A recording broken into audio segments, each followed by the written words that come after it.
Very good evening friends.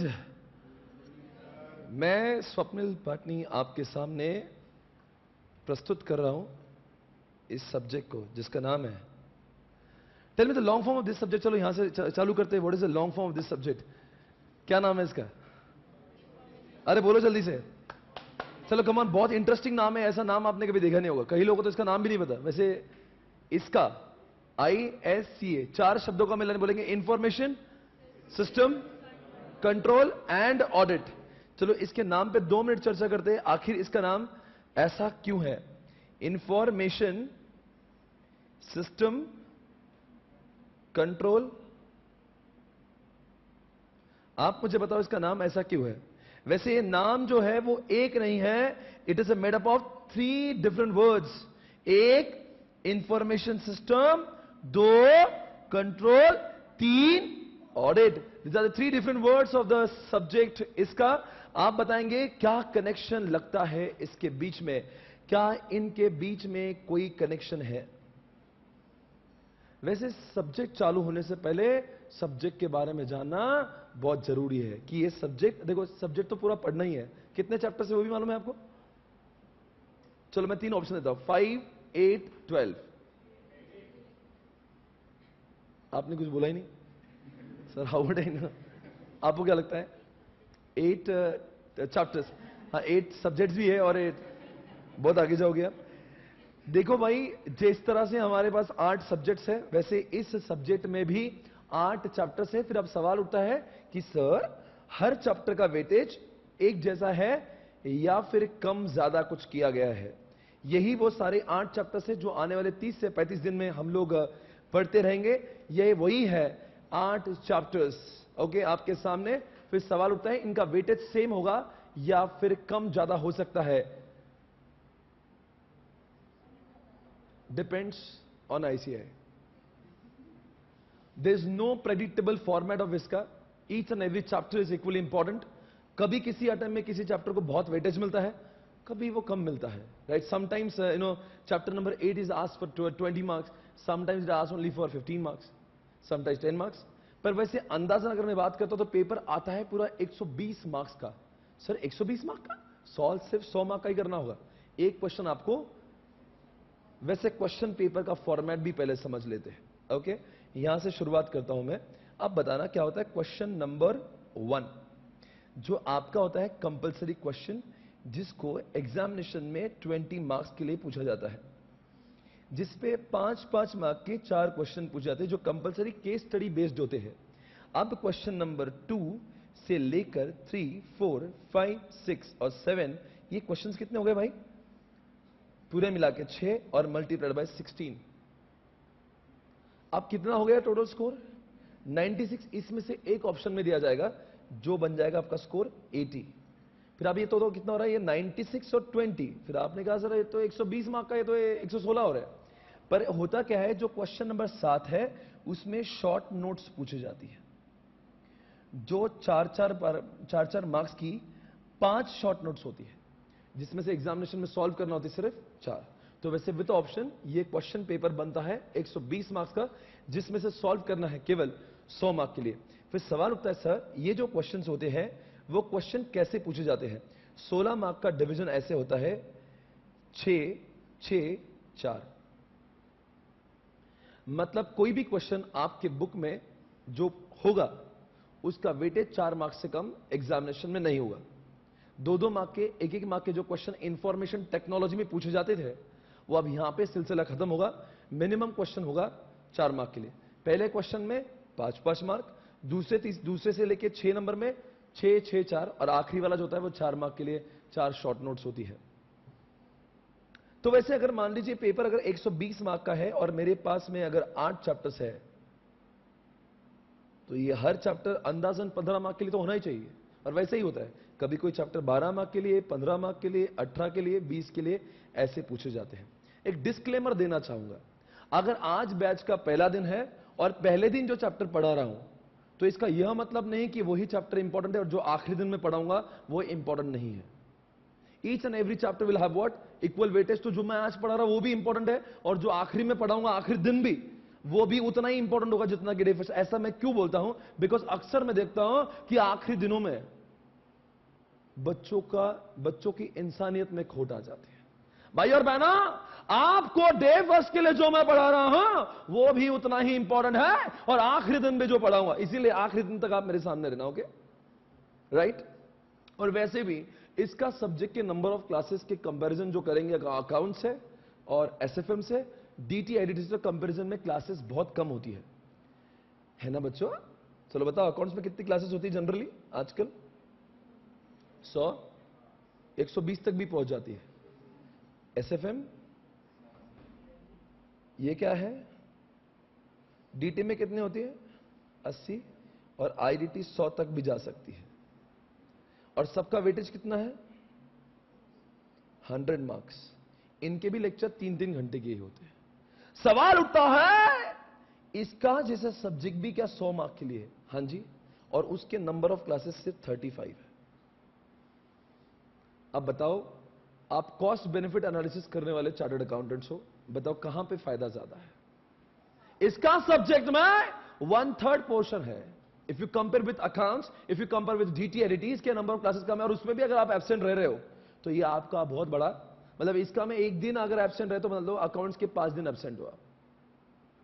समझ में आ रहा है?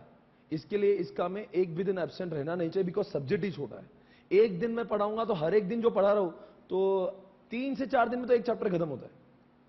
तो अब 2-3 दिन है तो उसमें तो एक चैप्टर खत्म हो गया।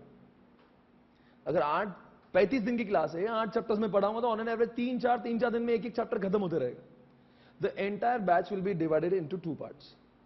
मैंने इस बैच का फॉर्मेट बनाया हुआ है जिसमें मैंने बैच को 2 हिस्सों में बांटा है, मॉड्यूल 1 और मॉड्यूल 2। ये ऐसा आईसीआई ने नहीं दिया, ये मेरा अपना डिफाइंड फॉर्मेट है। मैं ऐसे ही पढ़ाऊंगा। इनमें मैं 4 चैप्टर्स पढ़ाऊंगा जो तकरीबन 18 दिन चलेंगे। फिर जब मैं मॉड्यूल 2 पढ़ाऊंगा तब मैं मॉड्यूल 1 का कुछ भी नहीं पढ़ाऊंगा, मैं सिर्फ मॉड्यूल 2 के ऐसे चैप्टर्स पढ़ाऊंगा जिसका कोई संबंध मॉड्यूल 1 से नहीं है। तो वो 4 चैप्टर्स होंगे। फिर उसके दिन भी, उसके लिए भी 17, 18, 20 दिन तक कुछ लगते हैं, और ये सिलेबस वहां पे खत्म होता है। राइट? तो आईसीआई के हिसाब से 8 चैप्टर्स है, मेरे हिसाब से मॉड्यूल 1 मॉड्यूल 2 के 2 चैप्टर्स है। ये सारी बातें आज बताना जरूरी है बिकॉज आज क्लास का पहला दिन है। ओके, चलो मैं बात करूं अब सब्जेक्ट के बारे में। बोलो बच्चों, क्या नाम लिखा है इसका? Information system. चलो बताओ मुझे, what is the meaning of information system?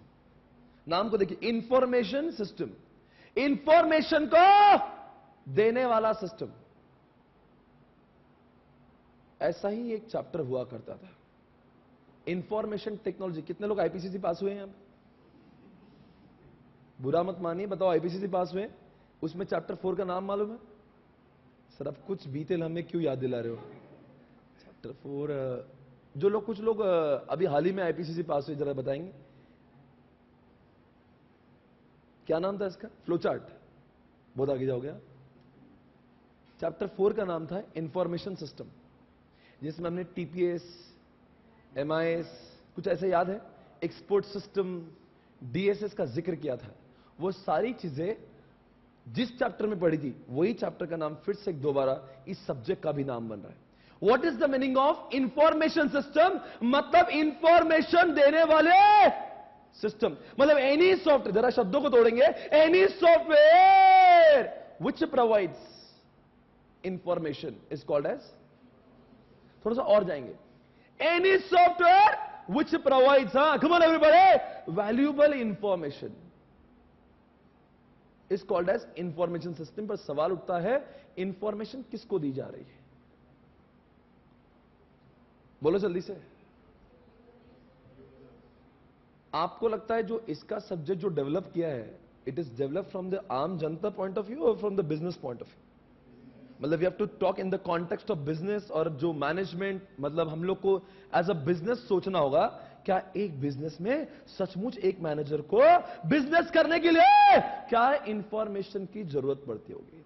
आपने जितने भी लोगों ने आर्टिकलशिप की है वो लोग बात नहीं करेंगे जो डमी है, बाकी सारे लोग बोलेंगे क्या कोई भी जगह पे आप ऑडिट करने गए थे, वहां पे क्या इंफॉर्मेशन देने के लिए कोई सॉफ्टवेयर था? बेटा आपने आर्टिकलशिप की है, क्या नाम है आपका? विशाल। आपने आर्टिकलशिप की थी? कोई क्लाइंट आपको याद है जिसमें आप अक्सर जाया करते थे? कौन था वहां पे? कौन सा सॉफ्टवेयर था वहां पे? एसएपी था। क्या आपको लगता है एसएपी नाम का सॉफ्टवेयर कोई इंफॉर्मेशन देता है? हाँ। किसी ने और काम किया एसएपी पर? आपने काम किया, आपने काम किया, आपने काम किया। क्या इंफॉर्मेशन देता है वो? Sir, it provides the information of finance, marketing, HR, production, inventory, R&D, whatever department you talk about, it provides the information of all the departments. अब सवाल ये उठता है, ये इंफॉर्मेशन किसको दी जाती है? Auditors. Only auditors. What is the meaning of user? Sir वो ऑर्गेनाइजेशन में जब हम लोग ऑडिट करने जाते हैं तो उनके बहुत सारे लोग उसको यूज करते हैं, जैसे कि वहां के एम्प्लॉय यूज करते हैं, वहां के हायर लेवल के मैनेजर्स यूज करते हैं, वहां के टॉप लेवल्स के लोग यूज करते हैं। इसका मतलब SAP is the software which provides, come on everybody, which provides information to the users. User includes all the managers, to the managers. क्यों? क्यों मतलब क्या? अगर क्या होगा, what will happen if I am not getting information? Tell me. चलो simple सा सवाल पूछता हूं, एसपी क्लासेस का मैं ओनर हूं। Do you think I need an information? क्यों? आज मुझे सर्विस टैक्स का पेमेंट करना होगा भाई और बहना, सर्विस टैक्स का पेमेंट करना होगा तो आई शुड अंडरस्टैंड कितना एडमिशन हुआ है, कितने पैसा मैंने, बोलो ना, स्टूडेंट से कलेक्ट किया हुआ है। Unless and until I'm having such kind of information, tell me, will I be able to make the payment of service tax? मतलब जब तक मुझे कोई सॉफ्टवेयर ये ना समझा दे कि कितने एडमिशन हुए हैं और कितना पैसा आया हुआ है, क्या मैं सर्विस टैक्स पे कर पाऊंगा? यस और नो? हाँ या ना? जवाब दीजिए साहब, अरे बोलो। तो मैं आपके सामने ऐसे ही सॉफ्टवेयर को प्रस्तुत करूंगा। चिंटू यहीं पे रुकना।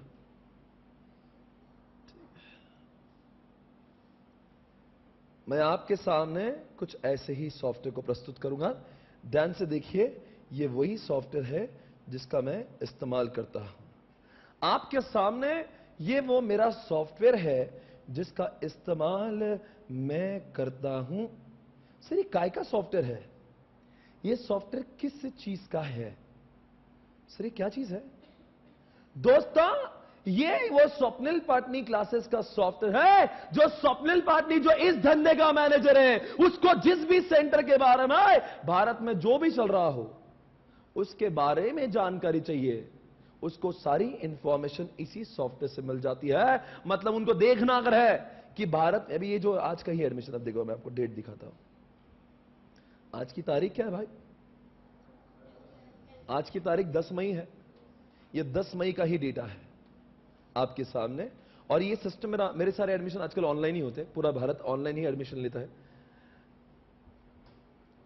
तो ये सारे जो एडमिशंस है इनका data, if I want to know about all the admission, I can get the information of all the admission of all the 130 centres of mine, I get only from this software. तो बताओ ये software मेरे लिए क्या हो गया? एक information देने वाला सॉफ्टवेयर। मैं कौन? मैनेजर। इसका मतलब ये क्या बन गया? Information system. सर ये सॉफ्टवेयर को क्या बोलता है? ये तो सिर्फ आज के एडमिशन दिखा रहा है इस वक्त। जब मैं इसके एमआईएस रिपोर्ट में जाऊंगा, ये तो मुझे सब्जेक्ट वाइज भी एडमिशन दिखाएगा। ये मुझे आईटी वाइज, देखो ना इसमें सारे सब्जेक्ट के एडमिशन। कौन सा सब्जेक्ट है भाई? इसका law combo, ITSM combo, final law, इसका final law, final law, final law, final law, final audit. ये सारे एडमिशन जो जिन जिन जगह पर रहे, उनके फीस, उनके time, everything, whatever I want to know about all the, ये सारी चीजें मैं डिटेल में दिखाऊंगा। पर इस समय मैं सब्जेक्ट के नाम के ऊपर सिर्फ बात कर रहा हूं। क्या आपको लगता है ऐसे सॉफ्टवेयर की मुझे जरूरत है? क्या होता अगर ऐसा सॉफ्टवेयर ना होता? How would I have received the information of my admissions, my service tax payment? I would not have been able to take any kind of decision. For example, मुझे डिसाइड करना है कि अब मुझे कितने बुक्स प्रिंट करना है। कितने बुक्स प्रिंट करना है हवा में? जब तक मेरे पास में पिछले कई महीनों के या कहीं अटेम्प्ट्स का डेटा नहीं होगा, क्या मुझे यह डिसाइड करते हैं कि आने वाले 6 महीने में मुझे कितने बुक्स की जरूरत होती है? सर ये क्यों डिसाइड करना होता? अब मुझे बताओ, आपने एडमिशन लिया, मैं अब बुक प्रिंट करवाऊंगा तो आपकी बैच खत्म होने के बाद मिलेंगे।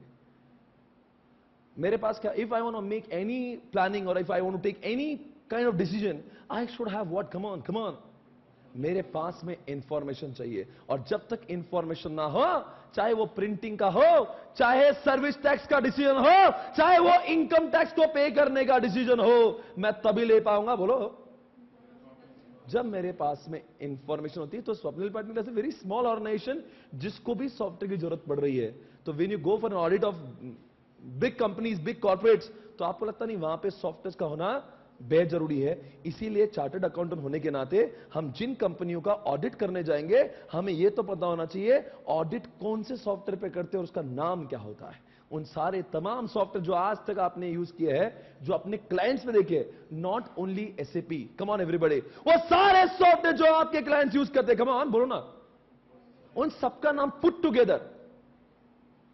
ये एसएपी का बास्केट नहीं है।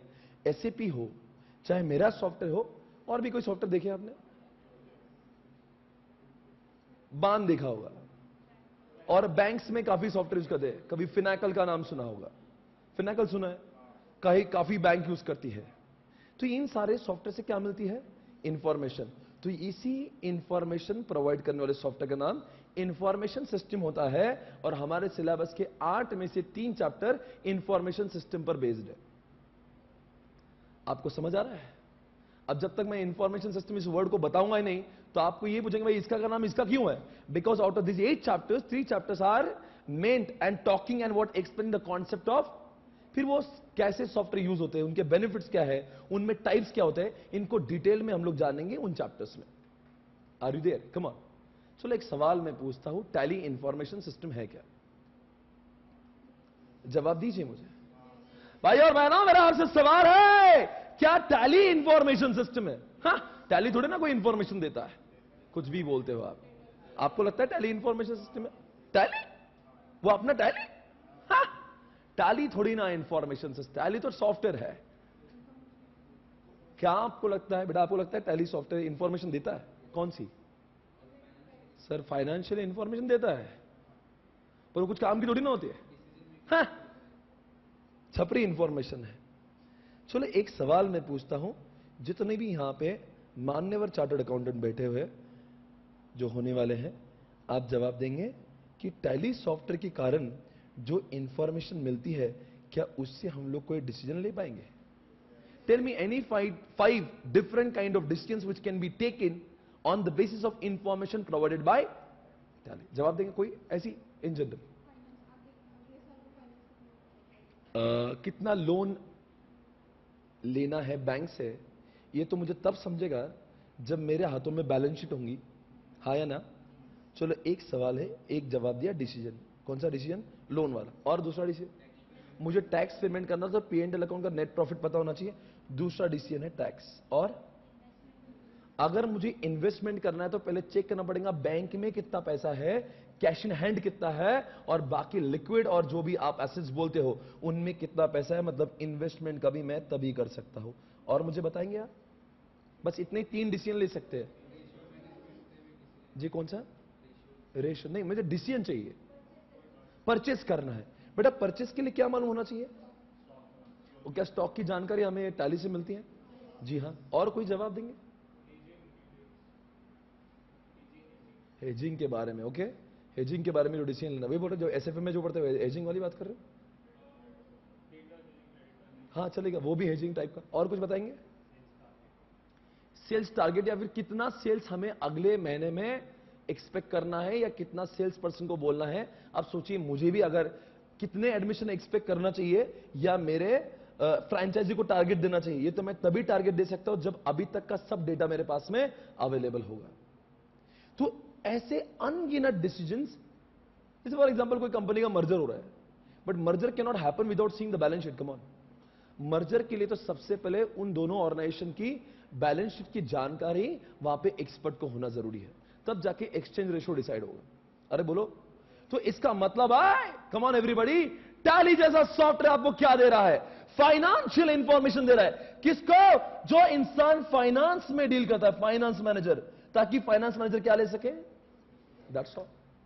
तो आपको इन पूरे सब्जेक्ट का पहले 2 शब्द आपको समझे, जिसका नाम है फाइनेंस क्या, इंफॉर्मेशन सिस्टम।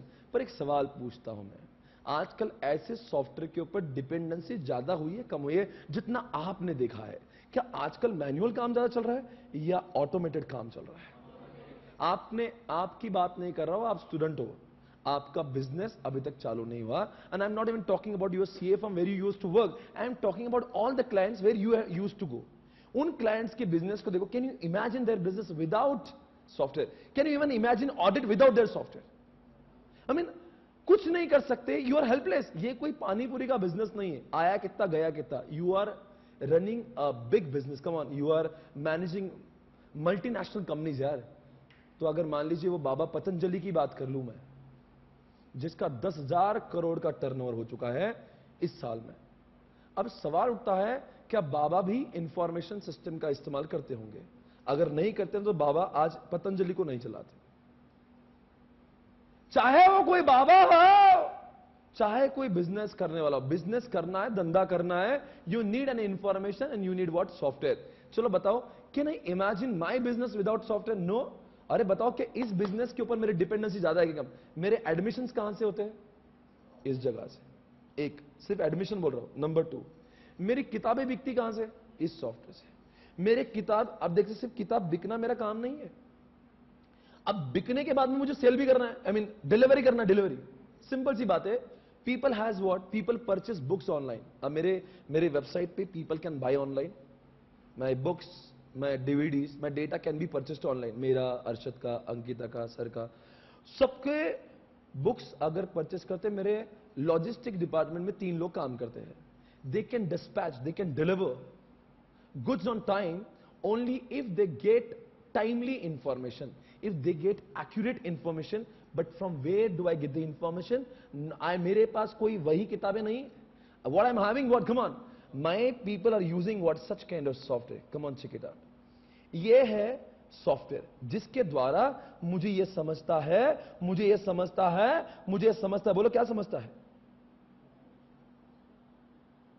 आज की तारीख है, देखना है आज की होगी। अभी इस इंसान ने कॉर्पोरेट लॉ का 600 रुपए का किताब खरीदा है, इसने आईपीसीसी की किताबें खरीदी हुई है, इसने कोई तो एक छोटा सा 300 रुपए कुछ खरीदा, यहां पे कुछ तो एक 9,900 कुछ तो खरीदा है। ये अब बताओ, ये मेरा जब डिलीवरी डिपार्टमेंट जब डिस्पैच करेगा, he would be able to dispatch, बोलो आगे, only if this software is providing the information. सोचिए मेरी ऑर्गेनाइजेशन में जिस दिन ये सॉफ्टवेयर कभी कभी होता सर्वर के मेंटेनेंस के लिए कभी बंद हो गया, तो माई एम्प्लॉय बिकम्स व्हाट? जॉबलेस। वो बोलेंगे क्या काम करेंगे? बिकॉज अगर एडमिशन करने के बाद में मुझे बुक्स भेजना है तो मेरे को सॉफ्टवेयर चाहिए, मुझे किसी ने परचेस किया, मुझे बुक्स भेजना है, उसको डिस्पैच करना है, तो मेरा लॉजिस्टिक इस सॉफ्टवेयर के ऊपर है, मेरा ऑपरेशन इस सॉफ्टवेयर पे है, मेरा फाइनेंस इसके ऊपर है। सोचिए मेरे फ्रेंचाइजी फोकट में काम तो नहीं कर रहे होंगे, जितना भी मैं कमाता हूं 50% मेरे फ्रेंचाइजी को मिलता है। अब उसके 50% मैं क्या कैलकुलेट करता हूं क्या? एक भी आदमी मेरे पास में नहीं है जो ये काम करता हो। वो जमाना बीत गया दोस्तों जब एक मुनीम बैठ के करता था, बता कितना धंधा हुआ और तेरा कमीशन कितना हुआ। This software does, come on everybody, automatic calculation. मैं आपको कैलकुलेशन दिखा देता हूं। ये सॉफ्टवेयर क्या करता है? अपने आप ही कैलकुलेशन करता। दिख रहा है क्या पे? फ्रेंचाइजी का शेयर, एसपीसी का share, total share of SPC. समझ में आ रहा है क्या मैं बोल रहा हूं? अरे बोलो मैं क्या बोल रहा हूं? यही तो चीज मैं आपको समझाने जा रहा हूं कि यहां पे का ये जो कैलकुलेशन है ना, वो भी अब मुझे ये देखना है कि अब हर महीने में हम अपने फ्रेंचाइजी का पैसा दे देते हैं, तो उस फ्रेंचाइजी को कितना पैसा देना है? मैं क्या बैठकर यही काम करूं? मैं पढ़ाऊं क्या ये करूं? अब मेरा भरोसा इंसानों पर नहीं है।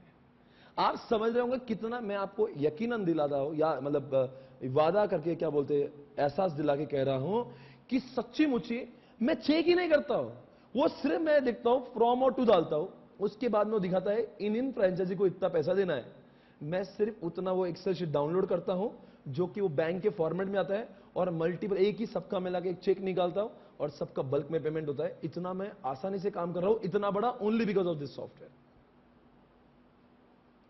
अब इतने इस सॉफ्टवेयर के ऊपर की डिपेंडेंसी इतनी ज्यादा है। सोचिए यहां पे इस सब्जेक्ट का दूसरा वर्ड इंपॉर्टेंट है कि नहीं, जिसका नाम है कंट्रोल। जिस सॉफ्टवेयर के इंफॉर्मेशन के बुनियाद पर मैं लाखों रुपए का पेमेंट सिर्फ यूं कर देता हूं, यह भी उसके चरित्र पर कोई भी दाग नहीं है।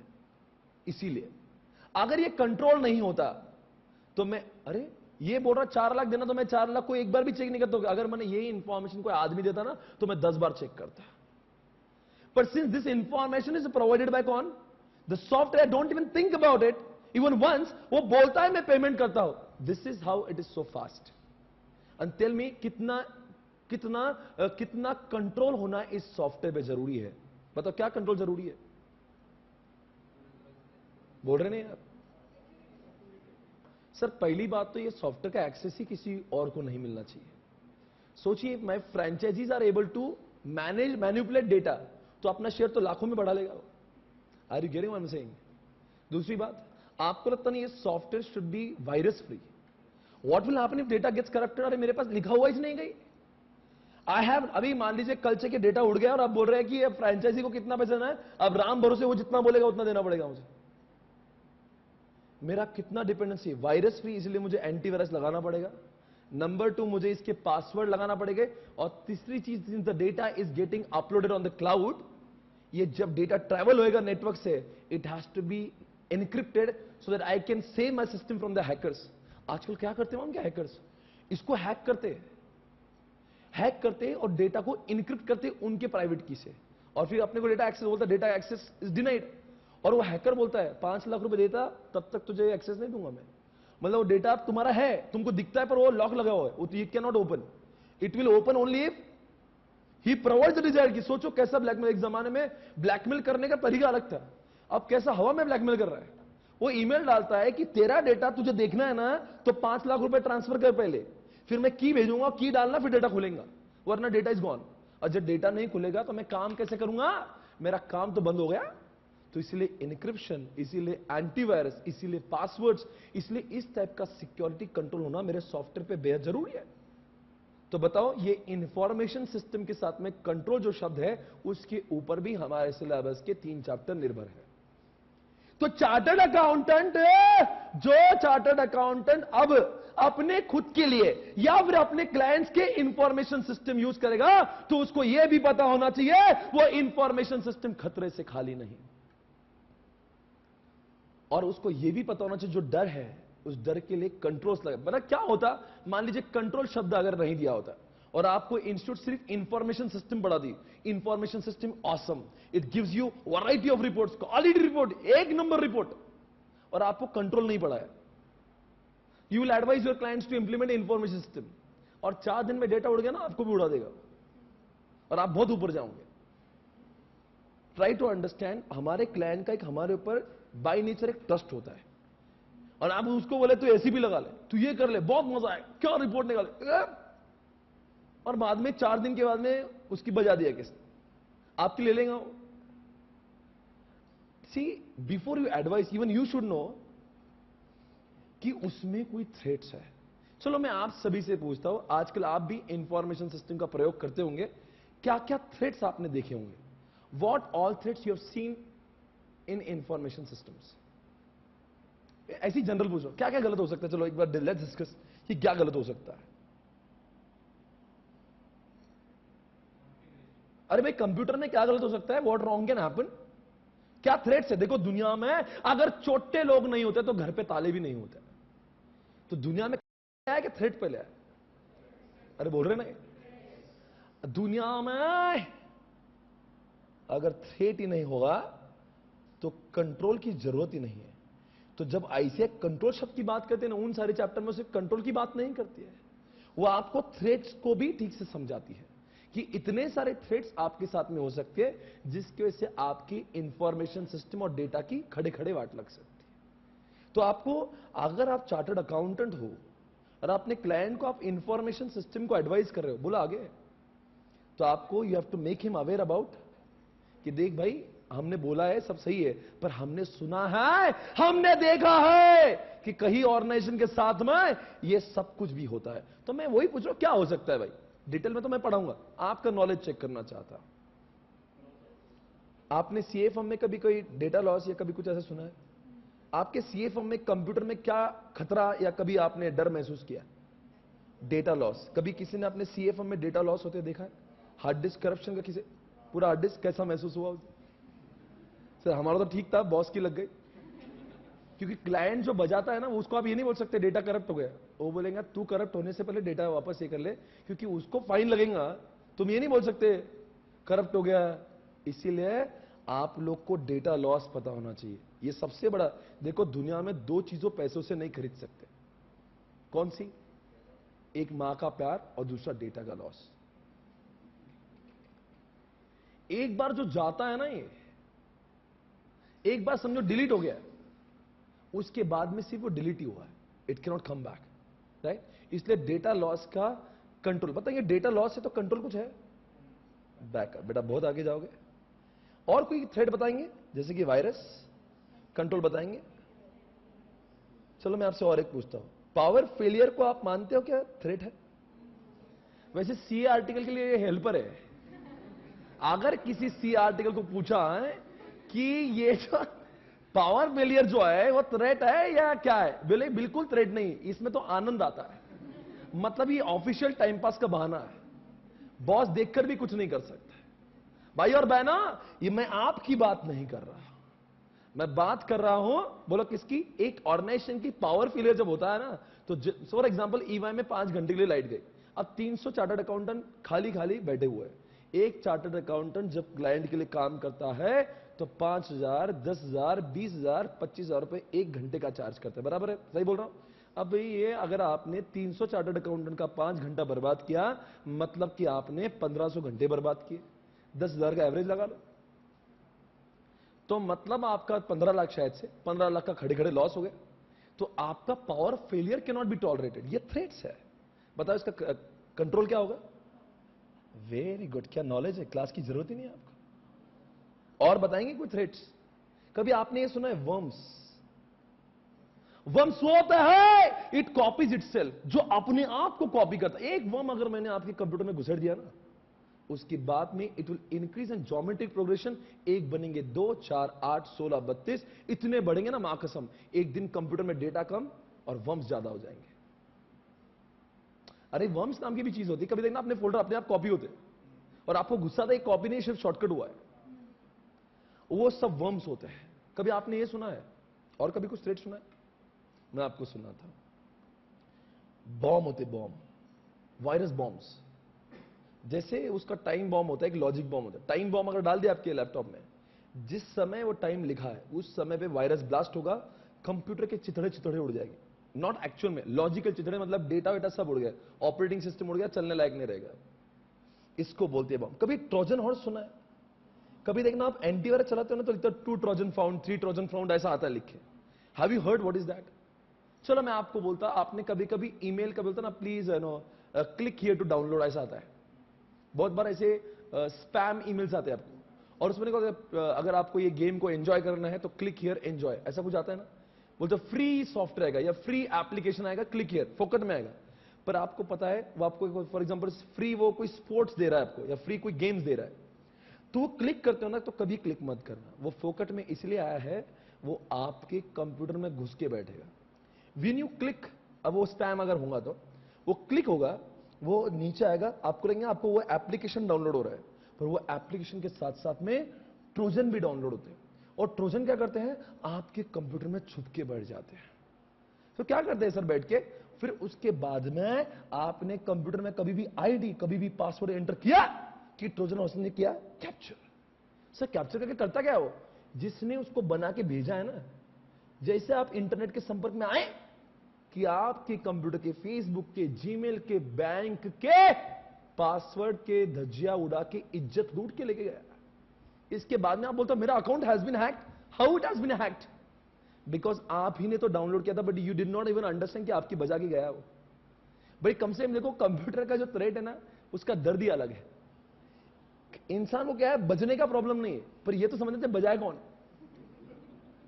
जैसे आम जिंदगी में कुछ चोरी करना, ये देखो ये भाग रहा है, दिखता तो है, इसमें कैसा है, बजरी, पर बजाने वाला दिखता ही नहीं। अभी सपोज आपका बैंक अकाउंट हैक, पीछे इतिहास में सबसे बड़ा डेबिट कार्ड का फ्रॉड हुआ, 32 लाख डेबिट कार्ड का फ्रॉड। अगर अभी इसी साल की बात है, 2016 के इंडिया 17 की स्टार्ट होगी, बस 32 लाख डेबिट कार्ड को नेटवर्क के द्वारा उनके नंबर्स को हैक किया गया। आप में से भी कुछ लोग बैठे होंगे, किसी का हुआ था इसमें से? कोई बात नहीं, you are fortunate enough. But ऐसे आपने कभी न्यूज़पेपर में सुना था, आई मीन देखा था कभी अखबार में था वो, but it was the biggest fraud, बहुत बड़ा फ्रॉड था। अब सोचिए ऐसे लोग भी है अपने जैसे, अब ये सोचो बैंक जो है वो अपने आप को बहुत सुरक्षित रखती है। मेरा कहना सुनिए मैं क्या बोल रहा हूं। बैंक वो चीज है, अगर आपको आईसीआईसीआई बैंक अगर आप जाके देखोगे तो आप लोगों ने आईसीआईसीआई बैंक में ऐसे लोग हायर होते होंगे जो फाइनेंस के एक्सपर्ट होते होंगे, पर आपको जानकर ताजुब होगी जितने लोग फाइनेंस के काम करते हैं उससे ज्यादा काम आजकल आईटी और सिक्योरिटी वाले काम करते हैं आईसीआईसीआई बैंक के साथ में। फिर आप बोलेंगे इतना क्यों? अरे what, everything is happening through system. You take an example of any bank nowadays, online banking system, ATM system, अरे तुम्हारा सब कुछ मोबाइल बैंकिंग। अरे अगर बैंक में भी गए ना, जो आंटी है वो आंटी भी कुछ काम नहीं कर पाते, बोलते आज सर्वर डाउन है। मतलब इंसानों की कोई इज्जत नहीं अगर कंप्यूटर बंद है तो।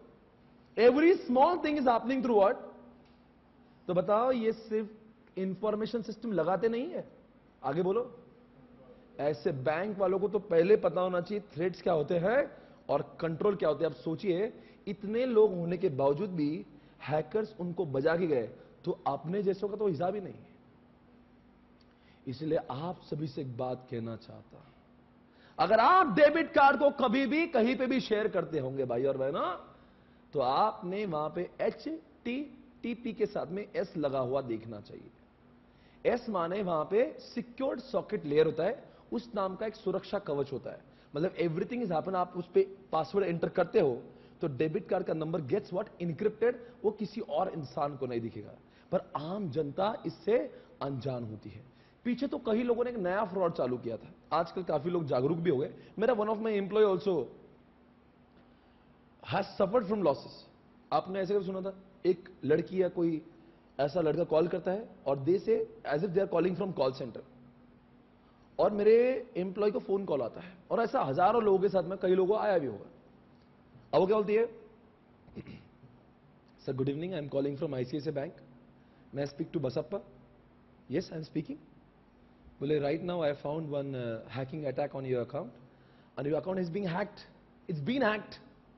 We are trying to protect, but we are not able to protect because we don't have access of your account. In case you share your account number, in case you share password and the OTP which you will be getting after this call, please share. Otherwise, you have lost everything. Then we are helpless.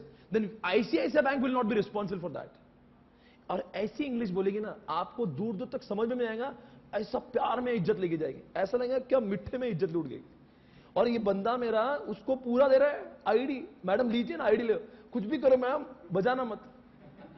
उसको ये नहीं ma'am ही बजाने वाली है, ID दे दिया madam को, मीठे में पासवर्ड दे दिया, और बस थोड़ी देर बाद ऑल कर रहा है, भैया ओटीपी, बोले दे रहा हूं मैडम बस बचाओ। अब बचाया क्या बजाया? मेरा आदमी जो पहले से ही गरीब है,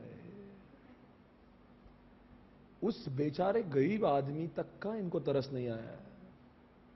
ये हैवान है, इंसानियत के नाम पे कलंक के लोग। उन्होंने 34,000, बेचारा गरीब आदमी, मेरा एम्प्लॉय मतलब गरीब है बेचारा, 34,000 कुछ तो रुपए थे, बस कुछ 34 पैसे बाकी रहे, बस लूट गए।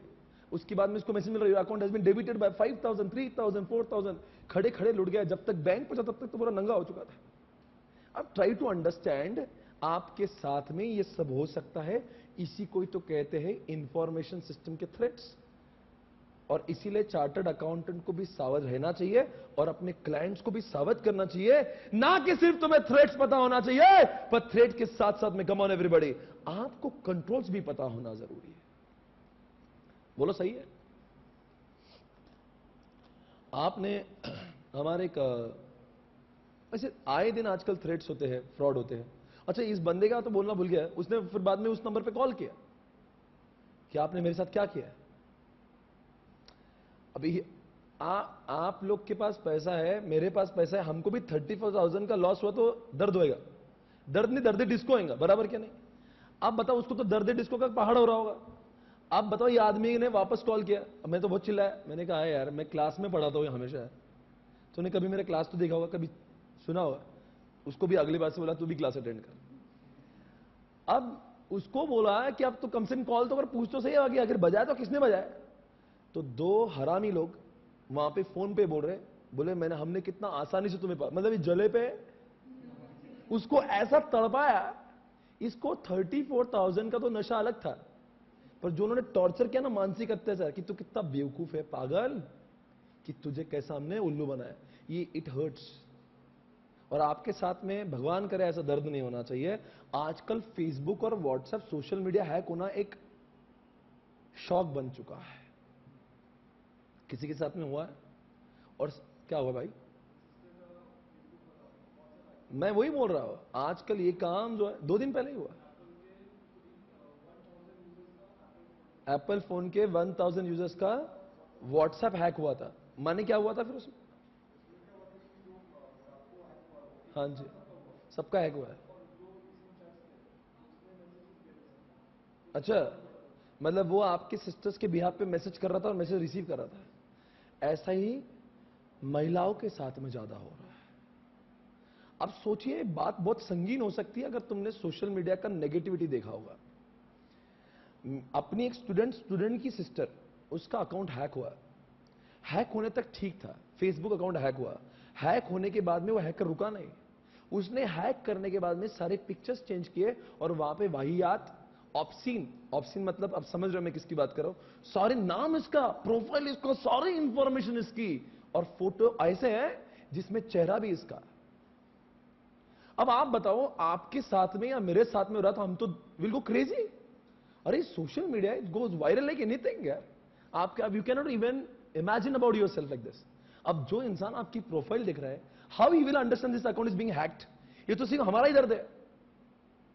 इसीलिए आपको मैं कह रहा हूं, सोशल मीडिया पे keep your password change frequently, otherwise it can be easily hacked. It has to be very difficult, it should not be cracked very easily. अब जनरली हम लोग क्या करते हैं, अपने पहचान वाले पासवर्ड जो इजी होते, इसलिए एक कंट्रोल होता है। It has to be a strong password, it has to be made up of what alphabetical numericals and what और स्पेशल कैरेक्टर्स, उन सबका मिलन होना चाहिए, तब जाके होता है। एक बार तो एटीएम का फ्रॉड देखा था, व्हाट्सएप पे बहुत वायरल हुआ था ये वीडियो। क्या क्या था इन छोटे लोगों ने, देखो चुराने का तरीका भी इतना सही है, मतलब मजेदार चुराया, मतलब बजाने का भी मजा है। अब इन्होंने क्या किया, ये एटीएम के बाहर बैठते थे। एटीएम में कोई आने से पहले, जैसा नहीं कि कोई क्रेडिट कार्ड डालेंगे अंदर या डेबिट कार्ड डालेंगे, तो उसके सामने they used to place one device. तो जैसे कार्ड घुस के बाहर आएंगे ना, तो एक तो उनका एटीएम का रीडर है, वो रीड करेगा, और ये इनका प्राइवेट डिवाइस था जो आम जनता को समझता नहीं, ये एडिशनल डिवाइस लगाया हुआ है कि बैंक का दिया हुआ है। अब कौन क्या वहां पे जाके मैं क्या यही काम करूंगा, चेक करूंगा क्या हिल रहा है क्या, जाके निकालूंगा तो your information is getting captured. whatever information which is embedded in the card, it is now captured। अब वो पूरे डिवाइस के अंदर है। फिर आप बोलेंगे पिन कहां से आएगा, उसने ऊपर भी कैमरा लगा के रखा, जो अपन को ऐसे झुक के देखते हैं एटीएम में, उसने वहां पे कैमरा लगा के रखा था। and now this guy has given the information of the card, और जो पासवर्ड एंटर कर रहा है, it is also been captured by the camera। उसके 8 दिनों बाद, 5 दिनों बाद इन्होंने उसके डुप्लीकेट कार्ड्स बनाए, and they misuse like anything, it's a fraud। तो हम लोग इंफॉर्मेशन सिस्टम को यूज बाद में करें, पहले उसके थ्रेट्स को समझें, पहले उससे कंट्रोल, अदरवाइज किसी के साथ में भी आजकल कुछ भी हो सकता है। समझ आ रहा है everybody? And be very careful when you are there on social media, because whole world is watching you. और Facebook, your Instagram can be hacked very easily, because इनके कोड अब पुराने हो चुके हैं, और सबको जो हैकर है उसको सब कुछ पता है अंदर जाके कि ये सॉफ्टवेयर बना कैसा है। कोई सॉफ्टवेयर जब नया होता है ना, उसको क्रैक करना बहुत डिफिकल्ट होता है, पर एक बार वो हैकर को उसकी नस पकड़ लिया उसने, इसके अंदर क्या है, उसके लिए फिर वो अपना एक बंदा है, ही हैज बिकम हैकर। वो बोलते सर आप नाम बताओ कौन सा लड़का और कौन सा लड़की किसका हैक करना है। मतलब people are so now they have become expert in that. Hey guys, are you there?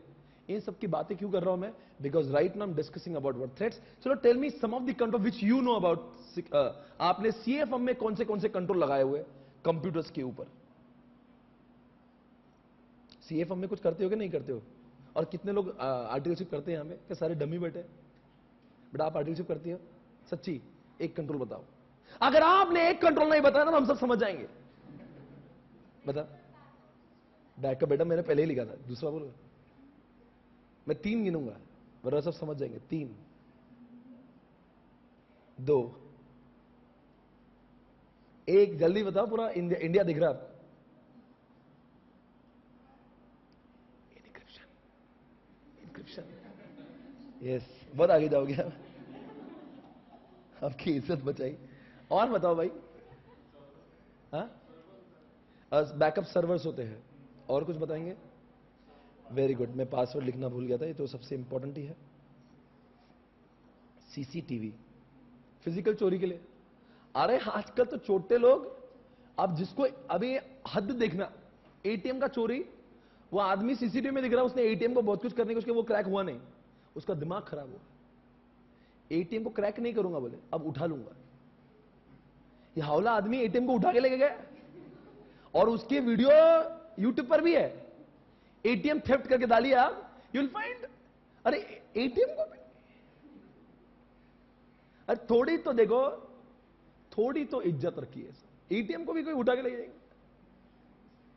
और उसमें लिखा है, ध्यान से देखिए कैसे होता है एटीएम का चोरी सिर्फ 2 मिनट में।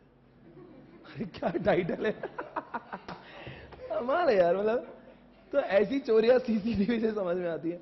ये आपने ओटीपी सुना होगा, रे ओटीपी इज ऑल्सो व्हाट? आपने कभी वो सुना है, एक होता है जिसका नाम फायरवॉल। ये आईपीसीसी में देखते थे आप। Firewall is the wall between the private network and the public network to prevent unauthorised access. अभी आपने कंप्यूटर है ना, I am using internet, so anybody can come and access my computer, because अगर वो फायरवॉल ने तो it doesn't check the security, कोई भी आके मुझे बजा सकता है। तो whenever I come on this, क्या बोलते हैं, पब्लिक नेटवर्क में, मतलब इंटरनेट पे आता हूं, तो I should make sure what, कि my firewall is working, because firewall will prevent वो अनऑथराइज्ड यूजर्स को आने के लिए। आपने इनक्रिप्शन सुना है? आजकल व्हाट्सएप पे लिखा होता है इनक्रिप्शन, पहले व्हाट्सएप पे होता नहीं था। आपको मालूम है व्हाट्सएप की चैट पहले कोई भी रीडेबल कर सकता, मतलब it was a readable format. तो आप सोचिए व्हाट्सएप पे लोग क्या क्या नहीं लिखते। बुरा मत मानिए, होली है। आप बताओ, आपका खुद का ही इतिहास देख लीजिए, किसी और का छोड़िए, क्या होगा अगर वो सारी चीजें दुनिया के सामने आ जाएगी? बहुत गलत होगा। नहीं सर, ऐसा इतना भी गलत नहीं लिखा है। अगर वो व्हाट्सएप में अगर इतना कुछ गलत नहीं, तो फिर आप व्हाट्सएप पे या फिर मोबाइल पे पासवर्ड क्यों लगाते हो? कोई बात नहीं, आपको सभी को पता है उसके अंदर क्या है, पर आप बताइए इट वॉज नॉट इनक्रिप्टेड। अब सोचिए, सोचने वाली बात है, क्या होगा इसको इनक्रिप्शन क्यों किया गया?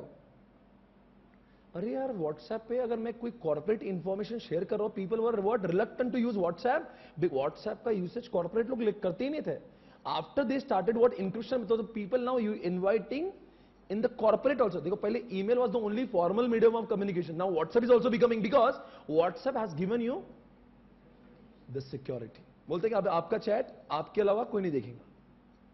The moment you send the information, it becomes encrypted, मतलब इट बिकम्स कोड, और कोडेड किसी को दिखता ही नहीं, वो सिर्फ रिसिपेंट के हाथ में दिखेगा, इधर दिखेगा। मतलब व्हाट्सएप का बाप भी देख भी नहीं पाएगा, मतलब व्हाट्सएप के लोग भी नहीं देख पाएंगे। If I am sending even Skype information shall be encrypted. आपको समझ रहा होगा क्यों जरूरी है। लोग कुछ भी करते हैं स्काइप के सामने। अब बताइए, वो स्काइप के वीडियोस जो मैं इधर कर रहा हूं उधर दिखता है, और क्या होगा इनक्रिप्टेड नहीं होगा तो, और ये पब्लिक में आ गए वीडियो तो इसीलिए इंफॉर्मेशन सिस्टम पर इंक्रिप्शन होना बेहद जरूरी है। पर इसका प्रॉब्लम भारत को हो रहा है। जब से इंक्रिप्शन हुआ ना, it is having very bad impact on India defence, Indian security. Bharat का आर्मी, भारत का डिफेंस, भारत का सिक्योरिटी सिस्टम इससे लड़ रहा है। व्हाट्सएप को बोला है तुम दुनिया को मत दिखाओ, पर तुम हमको पासवर्ड दो, because this people, this nonsense idiots, कौन, मैं किसकी बात कर रहा हूं, टेररिस्ट की। Now this people are also using WhatsApp for sending and receiving information. अब क्या, वो हमारा जो डिफेंस था पहले, they used to crack WhatsApp, they used to access the information, but because of this nonsense, अभी एक्चुअली वो they have made it for the users, पर इसका फायदा अनजाने में टेररिस्ट कर रहे हैं। अब टेररिस्ट वाले अभी कश्मीर को उड़ाना है या किसको उड़ाना है, वो भी बिंदास इंफॉर्मेशन वो व्हाट्सएप द्वारा भेजे, बिकॉज उनको मालूम है किसका बाप इसको देख नहीं सकता। तो our government is still fighting with what WhatsApp owner, कि भाई ये करवाओ नहीं तो व्हाट्सएप इंडिया में बंद करवा देंगे, हम लोग से वो चलाएंगे। कौन सा, वो अपना कौन सा इंडिया का लॉन्च हुआ है, नहीं, कौन सा ग्राम बोलते उसको, टेलीग्राम। हम टेलीग्राम को प्रमोट करेंगे। मोदी जी ने बोल दिया भाई तू इज्जत से, तू इंक्रिप्शन रहने दे, बट द इंक्रिप्शन का access shall be given to the at least no the defence, जो इंडिया का जो मैकेनिज्म है, जो क्या बोलते हैं सुरक्षा मैकेनिज्म है, उनको ना at least even they should be able to identify. अगर ऐसे ही अगर इंक्रिप्शन कर लेंगे तो हम लोग को सुराग कहां से लगेंगे, ऐसे ही ब्लास्ट हो जाएंगे किधर भी।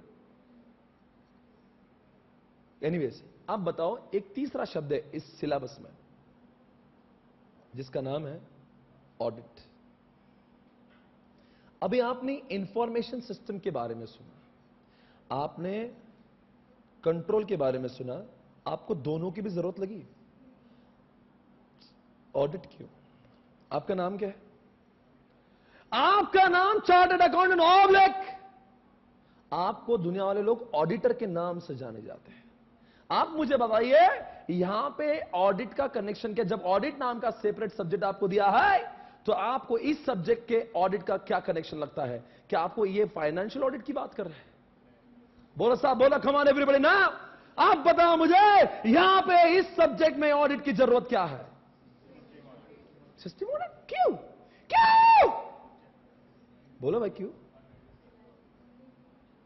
हमारा काम, चार्टर्ड अकाउंटेंट या ऑडिटर का काम, कंट्रोल को लगाना है या कंट्रोल को चेक करना? नहीं नहीं, हम लगाएंगे। लगाओ, ऐसा मत बोलो बेटा। नहीं नहीं बेटा, आपसे सवाल पूछूंगा, हम चार्टर्ड अकाउंटेंट कंट्रोल को लगाएंगे या चेक करेंगे? हम लगाएंगे नहीं बेटा। फिर हमें कंट्रोल लगाना ही नहीं था तो फिर हमने कंट्रोल पढ़ा क्यों? क्यों क्यों क्यों? सर, चेक तब कर पाएंगे ना जब आपको कंट्रोल मालूम। अगर you do not know about firewall, encryption, antivirus, तो क्या जाके क्या चेक करेंगे? आगे नहीं बोलूंगा। भाई और बहनों, मुझे आप बताइए, हम चार्टर्ड अकाउंटेंट का कोई भी काम नहीं है उनके कंट्रोल्स को लगाने का। We have been appointed to check their controls. हम चार्टर्ड अकाउंटेंट्स को कंट्रोल लगाने का काम नहीं है, हम कंट्रोल को चेक करने वाले सिस्टम ऑडिटर है। आप बताओ, आजकल सिस्टम ऑडिटर की डिमांड बाजार में क्यों बढ़ रही है? एक जमाना में दोस्तों सिस्टम ऑडिट करना कोई भी पसंद नहीं करता था। अचानक से all of a sudden system audit का डिमांड मार्केट में बढ़ने लगा। I am telling you why.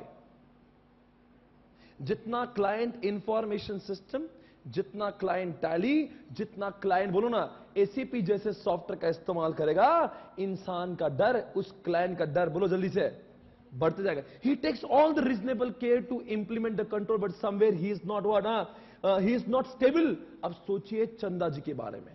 चंदा कौन? चंदा कोचर, दोस्त है मेरी बचपन की।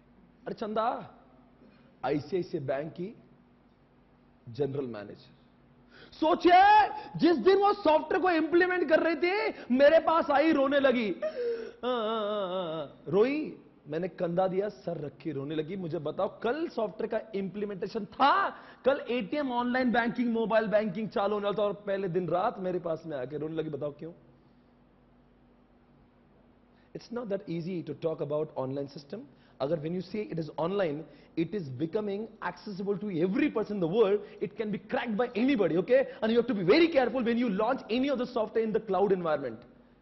ऐसे कोई ऐसा नहीं है लॉन्च कर दो देख लेंगे क्रैक होने। अरे क्रैक होने के बाद में लोग इज्जत लूट लेंगे आपकी। अगर मान लीजिए मैं आईसीआईसीआई बैंक का कस्टमर हूं तो चंदा जी बोले अब हो गया गलती। अरे हो गया, एक एक रुपया मेहनत से कमाए, चंदा चंदा वसूल करूंगा। आप मानेंगे क्या? चलो आपका अकाउंट है ICICI bank and your bank account, your account has been hacked, the data is मतलब funds is transferred, will you tolerate that? You want tolerate. इसीलिए आप बताओ, कोई भी इंसान सॉफ्टवेयर के लॉन्चिंग से पहले सिस्टम ऑडिटर को क्यों ढूंढता है? जब तक सिस्टम ऑडिटर ड्यू डिलीजेंस का सर्टिफिकेट इशू नहीं करता ना, माइक का लाल है कोई इशू कर दे। अरे उनको ही पता है कितना यहां पे दर्द होके इंसान डेयरिंग करके वो सॉफ्टवेयर को लॉन्च करता है। अरे हैकर की सोच तो हमारी सोच जा खत्म होती है, उनकी वहां चालू। अरे उनका खाना पीना जीना, तुम्हारा काम बनाना, उनका काम तोड़ना है।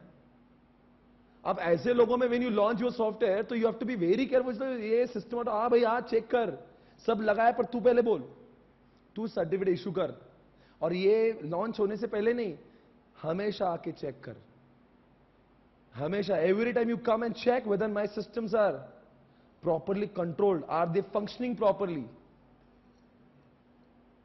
बोलो सही है ना, डिपेंडेंसी है, कम ऑन। चलो एग्जाम्पल ले लेते हैं, ठीक है, एग्जाम्पल ऑफ एनएससी बीएससी।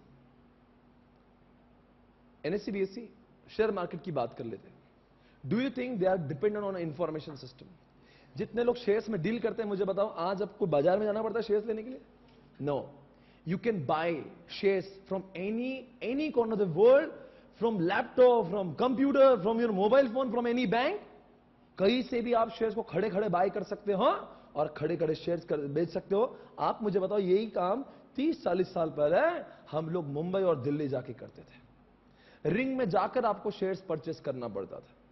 उन जमाने में पूरे एनएससी बीएससी का ट्रांजैक्शन 300 करोड़ से ऊपर का नहीं था। कितना बोल रहा हूं? फक्त 300 crore. It was not more than 300 crore. But since it was becoming so difficult to access, people were not able to sell and buy so easily. They have shifted everything on online system. अब now any person can buy, can sell only to that system. तो सोचिए, आज का किसी को latest पता है कितने करोड़ का ट्रांजैक्शन आजकल एनएससी बीएससी पे हो रहा है? कितने बोलो ना, देखता हूं मैं आपका भी नॉलेज कितना है। एक दिन भर में कितना कारोबार आजकल एनएससी पर होता है? ऐसे बीएससी पे कम होता है, पर एनएससी की बात कर रहा हूं। बोलेंगे? अरे अंदाज, पहले से 300 करोड़ हुआ करता था। 1 लाख करोड़। ढोकलो 1 लाख नहीं बोला मैं, समझते भी 1 लाख के मल्टीप्लाइड बाय 1 करोड़ होंगे तो कितने जीरो होंगे? मत सोचिए, मैं 1 लाख की बात नहीं कर रहा हूं, मैं 1 लाख करोड़ की बात कर रहा हूं। मतलब 1 लाख करोड़ के शेयर्स लोग बाई भी कर लेते हैं, सेल भी कर लेते हैं सिर्फ 6 घंटों के अंदर। और एक भी इंसान पूरे देश में पिछले 30 सालों में नहीं पाया गया कि जिसने ये कह दिया हो कि मैंने बेचा और मुझे पैसा नहीं आया, और मैंने खरीदा, मेरे बैंक अकाउंट में डेबिट नहीं हुआ।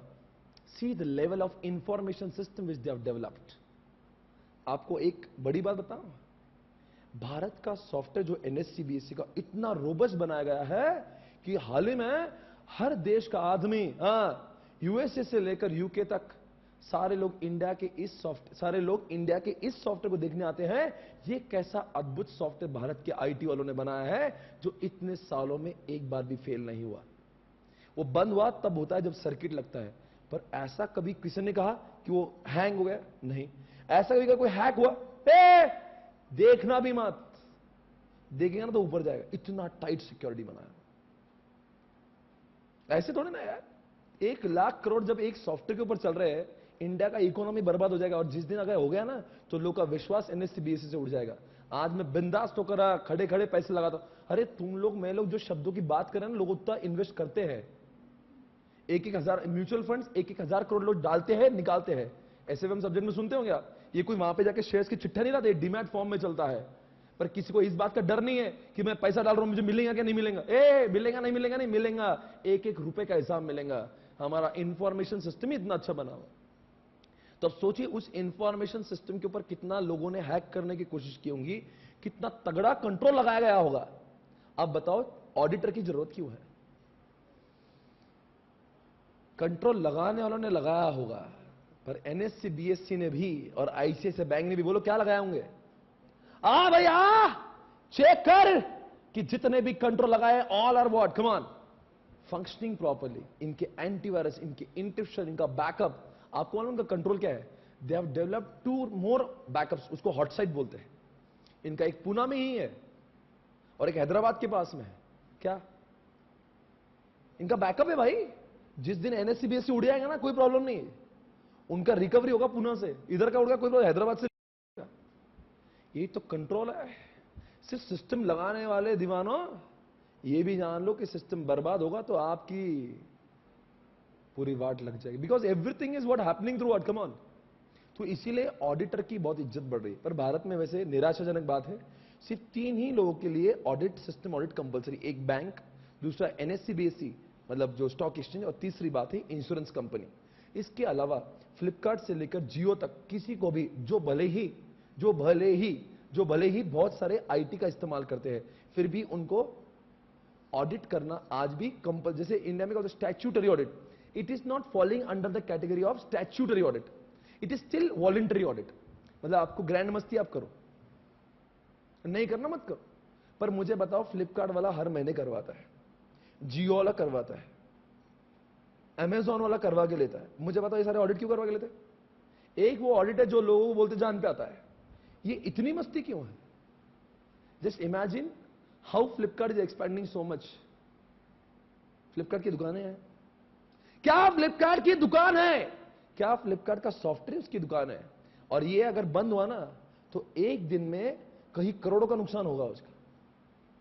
बोलो भाई, अरे बोलो।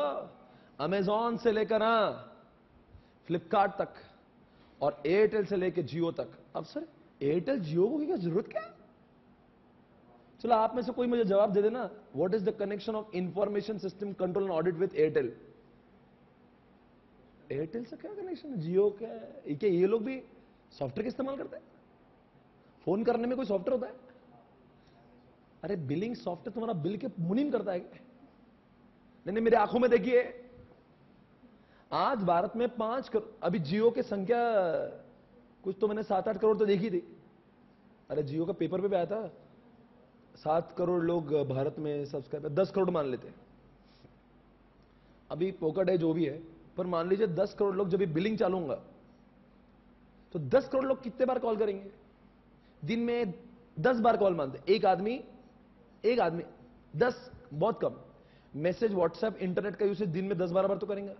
तो दिन में मान लो एक आदमी कितने भी कम बोला तो 20 बार तभी यूज करेंगे मोबाइल, और 20 बार उसका डेबिट होगा ना भाई, 10 पैसा डेबिट, 5 पैसा डेबिट, 8 पैसा डेबिट, कुछ भी डेबिट होंगे नहीं। आप बताओ एक आदमी को 20 बार डेबिट करने का काम कौन मुनीम कर रहा है? सॉफ्टवेयर।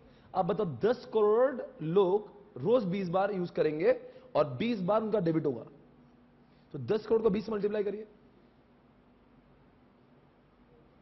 मतलब 200 करोड़ ट्रांजैक्शन रोज होंगे। मैं 200 करोड़ रुपए नहीं बात कर रहा हूं, 200 करोड़ डेबिट एंट्री ठोकना पड़ेंगे, तब जाके जियो लाइन पे आएगा।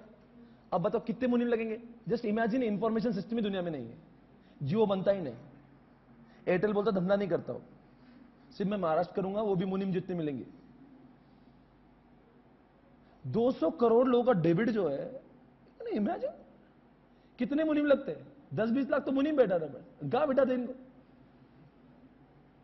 इसीलिए पूरा काम 20 लाख मुनीम ने दोस्तों सिर्फ एक सॉफ्टवेयर कर रहा है, only one software is making the bill. इसीलिए आप सोचो, सी द डिपेंडेंसी। और आप मुझे बताओ ऑडिटर वो अपॉइंट करेंगे कि नहीं करेंगे? क्योंकि उनका बिलिंग सिस्टम खराब होना, भले ही उनको गवर्नमेंट ने स्टैट्यूटरी ऑडिटर में नहीं डाला है, अब उनको ही खुजली है, मस्ती हो, बोलेंगे भाई गवर्नमेंट का तेल लगाने, आओ भाई चेक करो, बिकॉज ये खराब हुआ ना। सोचिए ना, अगर 1 पैसा दिन का डेबिट कम हुआ एक आदमी के पीछे, can you imagine the losses in a day? 200 crore transaction में, हर ट्रांजैक्शन में अगर 1 पैसा कम हुआ तो 200 करोड़ ट्रांजैक्शन का मल्टीप्लाइड बाय 1 पैसा, ये भी करोड़ों में आएगा। तो भाई इतना लॉस नहीं करना, हे ऑडिटर आ ऑडिट कर ले। इसीलिए ऑडिट भी हमें सीखना है। और सर एक बात बताओ, मुझे सिस्टम ऑडिट नहीं जाना, मेरे पापा का प्रैक्टिस है, और मेरे पापा जो है ना वो ऑडिट में, क्या फिर भी तुम्हें इसका सीखना पड़ेगा? चलो मैं आपको एक सवाल पूछता हूं, आपको सिस्टम ऑडिट करना ही नहीं है। अभी जो मैं बातें करता हूं it was about system audit. आप बोले सर मैं हार्डकोर फाइनेंस चेक करने वाला आदमी हूं, मुझे बैलेंस के बाहर कुछ समझता नहीं, और मुझे जिंदगी में वही काम करना है, बिकॉज मेरे आर्टिस्ट किसी ने क्या है कि फाइनेंस मतलब जिंदगी में ऑडिट ही किया, ऐसा कोई है? ऑडिट ऑडिट ऑडिट मतलब आपको फाइनेंस यही सब बैलेंस शीट का ही काम किया है। तो बेटा आप क्यों पढ़ रहे हो? गलत काम कर रहे हो इस क्लास में बैठ के, आप टाइम पास कर रहे हो, टाइम वेस्ट किया आपने, तो इसका सब्जेक्ट को ऑप्ट ही नहीं करना चाहिए। क्यों सिखाया जा रहा है आपको?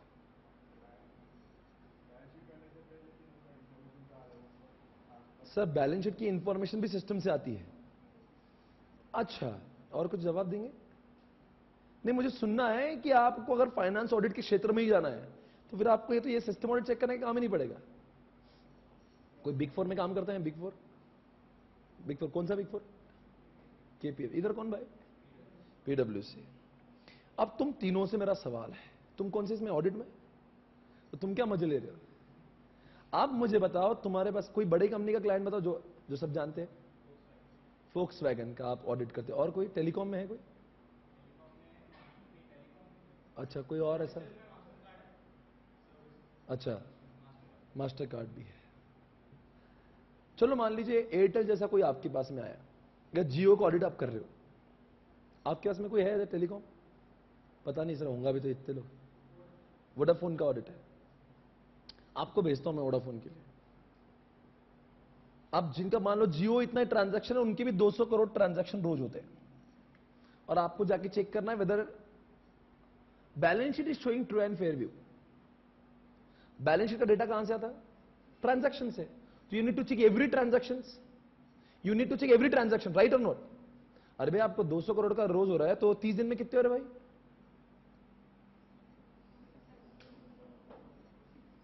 साल भर में बोलो रे।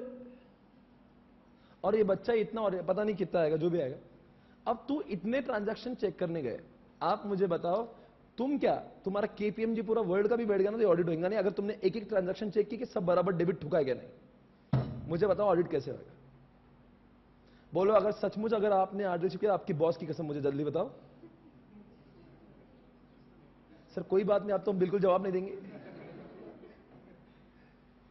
बता भाई, इतने लाखों करोड़ों ट्रांजैक्शन तुम कैसे चेक करोगे? टिक्कर टिक्कर टिक्कर टिक्कर, आप ऐसा करोगे?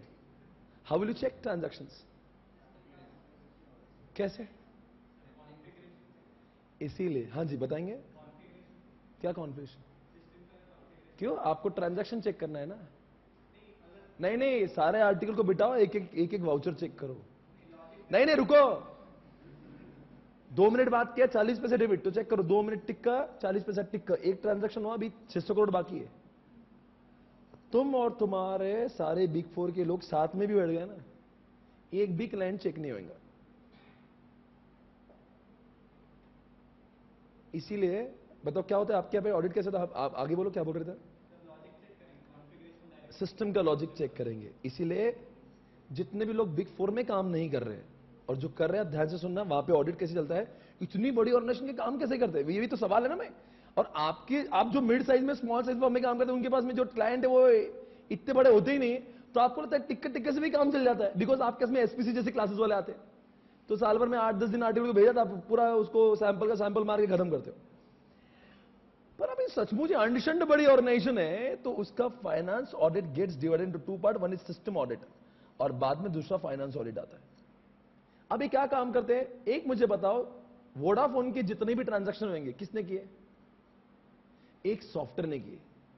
तो अगर आप उसी सॉफ्टवेयर को ही चेक कर लोगे, तो सॉफ्टवेयर ने निर्माण किए हुए लाखों करोड़ों ट्रांजैक्शन एक एक चेक करने की जरूरत ही नहीं, आप उसको चेक करो जिसने ट्रांजैक्शन को बनाया, चेक किया। तो अब क्या करता है सिस्टम ऑडिटर जाके, मैं उन लोगों के लिए खास बात कर रहा हूं जिन लोग को सिस्टम ऑडिट पसंद नहीं। आप बोलेंगे ना मैं तो फाइनेंस ऑडिट करने वाला आदमी, मैं क्यों सिस्टम ऑडिट सीखूं? तो आप सभी को मैं कहना चाह रहा हूं, देखो कितने फायदे की चीज है, और सारे बिग 4 इसी को फॉलो करते हैं। इसलिए सारे बड़ी कंपनियां सिर्फ बिग 4 को मिलती। फिर आप ये चिल्लाना मत, इतनी मेहनत करते हैं हम लोग, और ये साले बिग 4 10-10 गुना फीस चार्ज करते हैं। वो चार्ज करते बिकॉज दे डिजर्व इट, और उनके पास में ये सिस्टम ऑडिट का मैकेनिज्म है, and they are only capable people to manage such kind of systems. और इतने बड़े ऑडिट के हमारे छपरी कंपनी की बात ही नहीं, क्योंकि हमारे पास में वो नॉलेज ही नहीं है कि हम ये सिस्टम को चेक कैसे करें। अब देखना बिग 4 ऑडिट कैसे करता है, वो सिस्टम ऑडिट करेगा। अब क्या होता है, जब एक फोन कॉल आएगी, वोडाफोन के ऑडिट पे जाना है, तो ये फाइनेंस ऑडिटर पहले खुद का टाइम नहीं चेक करता, वो बोलता है भाई ये तो तुम्हारे आईटी डिपार्टमेंट है, तुम्हारे इसमें होना ही चाहिए। फिर वो बोलते तुम जाके इसको चेक करो। वो चेक करके ये जो सॉफ्टवेयर जो वोडाफोन का है, उसकी सॉफ्टवेयर की अखंडता, इज्जत, आबरू, एकता, गरिमा, महिमा सब चेक करते हैं कि वो सही चलता है क्या। किसकी बात कर रहा हूं मैं? सॉफ्टवेयर की बात कर रहा हूं। सॉफ्टवेयर के कोड्स बराबर है कि नहीं, सॉफ्टवेयर की, मैं सॉफ्टवेयर के अंदर घुसा ही नहीं, सॉफ्टवेयर की कोड सही है क्या नहीं, सॉफ्टवेयर की रिलायबिलिटी है क्या नहीं, सॉफ्टवेयर के कोड्स, सॉफ्टवेयर की पासवर्ड, सॉफ्टवेयर के लॉग्स, मैं सॉफ्टवेयर कौन से कंपनी ने बनाया उसके डॉक्यूमेंट भी चेक कर लेता हूं। फिर मैं चेक करता हूं यार सॉफ्टवेयर तो बहुत जोरदार है। अब बताओ सॉफ्टवेयर अगर जोरदार है, ये सिग्नल जब इनको मिलेगा, सॉफ्टवेयर तो ऐसी चीज है जो एक सॉफ्टवेयर सही है, और अगर वो एक ट्रांजैक्शन सही कर रहा है, जल्दी बताओ, तो तुम लाख देखो या 100 करोड़ देखो या 2 लाख करोड़ देखो, हर ट्रांजैक्शन वो कोई इंसानों जैसा वेरी नहीं करता। तो ये लोग जब सिग्नल देते ना, तो ये फाइनेंशियल ऑडिट वहां पे जाके नामधारी 10-20 ट्रांजैक्शन चेक करता और एक ऑडिट रिपोर्ट बनाता है, एवरीथिंग इज वर्किंग प्रॉपर्ली। आप बताओ इतने बड़े वोडाफोन का ऑडिट 5 या 10 दिन में क्यों खत्म हो रहा है? Only because of this system audit, और unless they give the report this financial audit will not start work. अब बताओ छोटी फर्म को ये लोग अगर ऑडिट देते हैं, तो छोटी फर्म वाला आदमी 12 महीने भी अगर कहा जा रहा है वोडाफोन में, कहा जा रहा है वोडाफोन में, इसलिए छोटी फर्म के आदमी का तो 2-4 महीने एक ही क्लाइंट के पास बैठा रहता हो, क्योंकि उसको एक एक चीज चेक करना है, बिकॉज वो मैन्युअली टिक्का टिक्का चेक कर रहा है. And this is the difference between big four. इसलिए big four is minting money like anything by using system audit. और वोडाफोन जैसे लोग इतना पैसा तुमको दे रहे, अरे हम लोग को सीए तो बनना ही है, पैसा छापना है कि नहीं, और पैसा छापने के लिए सिस्टम ऑडिट आना चाहिए, otherwise you will never get big clients. और अरे इसीलिए तो सारे बड़े कंपनियों ने लिखा ही आपने इसमें आर्टिकल में कि भाई इनको देंगे तो बिग फोर को ही ऑडिट देंगे, बिकॉज बिग फोर के पास में वो मैकेनिज्म है जो हम जैसी बड़ी व्यवस्थाओं का ऑडिट कर सके. नहीं तो आपको हमेशा ये बात तो शौक लगना चाहिए कि हमारे पास बड़ी कंपनीज आती क्यों नहीं, फिर आती भी तो एक हाथ दो क्यों आती है. इसीलिए दुनिया में आगे जाना होगा तो हर कोई ऑडिट फर्म के पास में सिस्टम ऑडिट के लोग होना जरूरी है. इसलिए कल चल के अगर आपकी भी ऑडिट फर्म डालने की कोई इच्छा है तो एक दो बंदे सिस्टम ऑडिट के होना जरूरी है. कम ऑन एवरीबॉडी. या तो अब कंक्लूजन क्या है, अगर आपको सिस्टम ऑडिट नहीं भी करना और आपको हार्डकोर ऑडिट में रहना है फाइनेंस, उसमें भी सिस्टम ऑडिट की जरूरत है. Is it okay? फाइन. तो I hope the explanation of the subject is over. क्या नाम है भाई सब्जेक्ट का? ISCA, information system control and what audit. चलो मैं आपको ये बताऊंगा अब मैं पढ़ाऊंगा कैसे. 5 मिनट में समझाऊंगा ताकि आज मुझे समझाने जरूर, मैं पढ़ाने मतलब आपको भी समझेगा कि ये 4 किताबें जो दी है आपको वो क्यों दी. बताइए क्यों, जरा किताबें बताना मुझे, चारों भी दिखाओ. चलो मैं आपके सामने कुछ बताने जा रहा हूं, ठीक है ना. अभी 4 किताबें दी जाएगी. ये पहली किताब है, ये आपके मॉड्यूल का कॉपी पेस्ट है. कौन सा मॉड्यूल? ये आईसीआई का मॉड्यूल है और उसका ये कॉपी पेस्ट है. बोले सर कॉपी पेस्ट क्यों किया? बिकॉज मेरी क्लास समाप्त होने के बाद आपको मॉड्यूल को छूने की जरूरत नहीं है. मैं पहले अपने से नोट्स बनाया करता था पर मैंने छोड़ दिया, बिकॉज आईसीआई को वही अच्छा लगता है और आईसीआई मार्क्स उन्हीं पे देती है. किसके? जो उनके बुक के पॉइंट्स लिखे या उनके बुक जैसा लिखा हुआ. इसलिए मैंने ये कलरफुल मॉड्यूल आपके सामने मेरे फॉर्मेट में किया हुआ है. बाकी आप मॉड्यूल का वर्ड टू वर्ड यहां पे चेक कर सकते हो. राइट.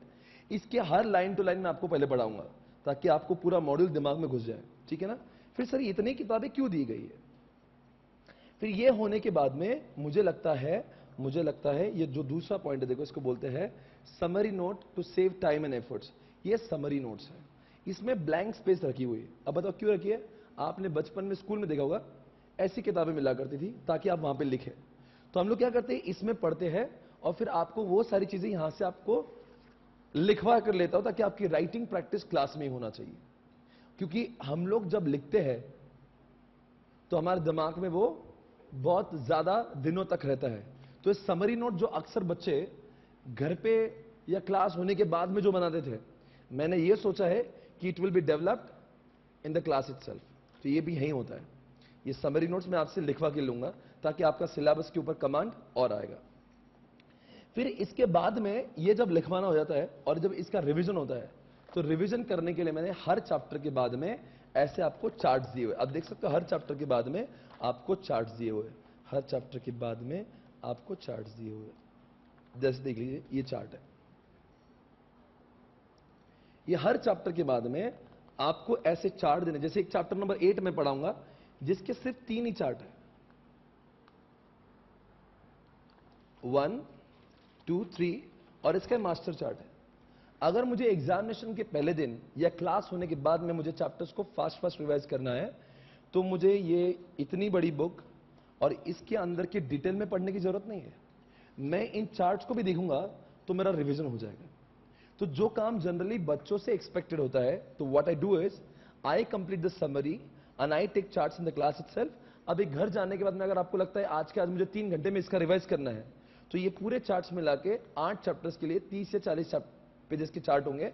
अगर उसको भी आप गो थ्रू करते हो तो you are done with each and every point of the syllabus. तो होता क्या है जनरली, मैं आपको समझाता हूं. अगर मैंने क्लास में आपको सिर्फ क्लास नंबर ये वॉल्यूम 1 दिया होता और चार्ट्स और समरी नोट्स नहीं दिए होते तो बताओ आप क्यों ट्रबल में आते? आपको क्लास में ऐसा लगता मैंने बहुत भारी पढ़ाया, आपको क्लास में खुशी भी मिलती. पर जब क्लास खत्म हो जाता उसके बाद में मेरी क्लास होने के बाद शायद से 4-5 महीने तो और बचेंगे. कितने महीने बचेंगे भाई? जून चलेगा तो जून, जुलाई, अगस्त, सितंबर, अक्टूबर 5 महीने बचे रहेंगे. There is the gap of 5 months between my class and your examination. What is the possibility? या फिर जिनका मई अटेम्प्ट है तो 12 महीने बाकी है. What is the possibility? You may forget. और वो कोई भी सब्जेक्ट का हो, जो भी सब्जेक्ट अभी लगाएंगे, तो कोई भी सब्जेक्ट तो एग्जामिनेशन के पहले दिन तक तो करते नहीं, तो हमेशा एग्जामिनेशन के 4-5 महीने पहले तक तो क्लासेस चलती है। कोई एग्जामिनेशन के पहले महीने में क्लास नहीं करता। तो फिर इसका सॉल्यूशन क्या है कि हम चाहते हैं कि हमारी क्लास होने के बाद भी आपको रिवीजन करते आए। फिर पहले मैं सिर्फ वॉल्यूम 1 दिया करता था, फिर मैं क्लास में पढ़ा रहा हूं, फिर भी बच्चों का स्कोर नहीं हो रहा है। फिर मैंने सोचा, फिर बच्चों से पूछा, भाई क्या होता है? बोले सर रिवाइज ही नहीं होता। तो कितने बार रिवाइज हुआ? 2 बार हुआ। कितने बार हुआ? 3 बार हुआ। जबकि मैं एक्सपेक्ट करता हूं 10 से 15 बार रिवाइज होना चाहिए मेरी क्लास होने के बाद। अब सही तो बात है, अगर 200 पेज की किताब मैं बोलूंगा तो how will be able revise more than, अरे भाई बाकी सब्जेक्ट भी तो है, और 7 सब्जेक्ट्स और है। तो इसीलिए मैंने कहा to reduce your burden, what I will do, I will make summary notes and charts in the class itself, so that after my class gets over, if you want to revise, you can revise it for n number of times. Whenever you want to revise, you are able to revise in just 4 hours. That's all over. तो मैं चाहता हूं इस पास और fail के बीच का जो gap है, दैट इज रिवीजन, उसको मैं क्लास में पूरा करूं। आपको पता होना चाहिए कि जब मैं क्लास में पढ़ता हूं समझता है, पर एग्जामिनेशन के हॉल में बैठता हूं तब मुझे रिकॉल क्यों नहीं होता है? वजह एक ही क्लास होने के बाद में मैंने रिवाइज नहीं किया, और रिवाइज नहीं किया इसकी वजह से मुझे क्लास की बातें एग्जामिनेशन में याद नहीं है। वो किस कान का पढ़ाना होगा जो क्लास में बहुत खुश कर दे और एग्जामिनेशन में याद। आप लोगों ने क्या मेरी क्लास यहां पे क्लास में खुश होने के लिए लगाई है? क्या एग्जामिनेशन के 3 घंटों में पास होने के लिए? 3 घंटों में आपको आनंद तब आएगा जब याद आएगा। और याद कब आएगा? जब आपने इन छोटी चार्ट्स को बार बार पढ़ा हो। जब जो चीजें बार बार पढ़ते हैं वही हमें याद आती है। ये 200 पन्ने याद नहीं आएंगे, पर चार्ट्स याद आ जाएंगे। 200 पन्ने का हर वर्ड याद नहीं आएगा, पर समरी नोट याद आएगा। मैंने बट आप कोई भी गाना देखिए, जैसे फॉर एग्जाम्पल एक नया गाना, एक बारी गाना आया, एकदम नया है, अभी आपको याद नहीं हुआ। अभी जब ये बहुत दिनों तक बजेगा ना रेडियो पे, तो आपके अंदर से एक बार ही निकलेगा ऐसे। मतलब अचानक से स्मार्ट हो गए क्या? ऐसा नहीं है। आपके दिमाग का और ब्रेन का डेवलपमेंट ही ऐसा है कि आपको कोई भी चीज बार बार करने तक वो याद नहीं आती। इसलिए हम चाहते हैं आपकी रिवीजन 10, 12 बार, 15 बार होगी, और वो आसानी से होगी चार्ट्स के द्वारा। फिर एक तीसरी बुक है, जब वो चार्ट से रिवीजन बहुत बार हो जाएगा तो आप कैपेबल हो जाओगे आईसीआई के क्वेश्चंस को सॉल्व करने के लिए। इसलिए एक क्वेश्चन बैंक आपको दिया है जिसमें प्रैक्टिस मैनुअल को पूरी तरह से कॉपी किया है, 1 पास्ट एग्जामिनेशन डाले 2, तीसरी बात आरटीबी दे रहा है। ये सारे क्वेश्चन हम लोग हर चैप्टर होने के बात करेंगे ताकि आपको इस बात का एहसास हो जो आईसीआई पूछता है। बोलो यारो, मैं वो सॉल्व। देखो आपको कॉन्फिडेंस कब बिल्ड होगा? When you are able to solve the questions given by. और कोई भी सब्जेक्ट में कोई टीचर अच्छा पढ़ा रहा है नहीं पढ़ा रहा है, वो तभी समझता है कि आईसीआई के पेपर आप सॉल्व कर पाते हो कि नहीं। तो परीक्षा भी हम लोग क्लास में लेंगे, आपको वो सॉल्व करवा के लेंगे सारे के सारे पेपर्स और पूरे प्रैक्टिस मैनुअल। यहां पे मेरे क्लास का टैगलाइन क्या है? You want how to study at home. इसका मतलब क्या? प्रैक्टिस मैनुअल भी इधर ही, चार्ट्स भी इधर ही, समरी भी इधर ही। घर पे इसका पढ़ेंगे तो फेल हो जाएंगे। वापस रिपीट करोगे? मैं चाहता हूं और मुझे पूरा विश्वास है आप घर पे नहीं पढ़ोगे। Do you get time? और वो भी इसका के लिए। कितने लोगों लगता है कि मैं घर पे जाके भारत माता की जय पढ़ लूंगा? मुझे यकीन कम है, क्योंकि you have got so many other subjects जिसके लिए आपके दिमाग में इंपॉर्टेंस ज्यादा है। तो वो इंपॉर्टेंस कायम रखिए, वो जो पढ़ना है वो घर पे जाके पढ़िए। इधर सिर्फ क्लास में आपको कसम है एक दिन भी एब्सेंट मत रहना। और वर्चुअल में जितने लोग दिख रहे वो भी एब्सेंट रहोगे, नुकसान आपका होगा। बोलो भाई। लगभग 10-12 हजार फीस है इस क्लास की, 35 क्लास है, एक दिन का शो 300 रुपए का है। तो एक दिन नहीं आया तो समझ लेना 300 रुपए के आपने, वो तो सिर्फ मॉनेटरी लॉस है। और जो इंटेंजिबल, मतलब आपने ऐसा समझना एक मूवी का शो नहीं देखा आज। ऐसा कभी होता है कि मूवी टिकट्स लिए और आप नहीं गए, आपको लगता है फालतू में पैसा क्यों वेस्ट करने का? फिर why don't you think for the classes also? एक दिन नहीं आना आपके लिए 300-350 रुपए का शो है। तो don't remain absent in the class. आपको आना है, नहीं आओगे तो मेरा कुछ नहीं, मैं सीए बन चुका हूं। इसका ऐसा सब्जेक्ट है सेकंड ग्रुप में जो आपको पास करवा सकता है। सेकंड ग्रुप में बच्चे क्यों फेल हो रहे? नहीं टेल मी, आज बोल रहे हैं आपको भी जितना समझ बताओ। Why people do get fail? Not because of इसका, people get fail because they are not able to score 200। Aggregate नहीं बनता इसमें। भैया सब्जेक्ट आ गया ना, DT, IDT, costing, first group में कैसा मजा है, अकाउंट जैसे हम किस्मत में इंसान का चलता है उसमें 60-70 आया, यहां पे तो डीटी अपने आप में दर्द है, चालू कब होता, जब क्लास खत्म आने जाती थी समझते नहीं शुरुआत कहां से हुई थी।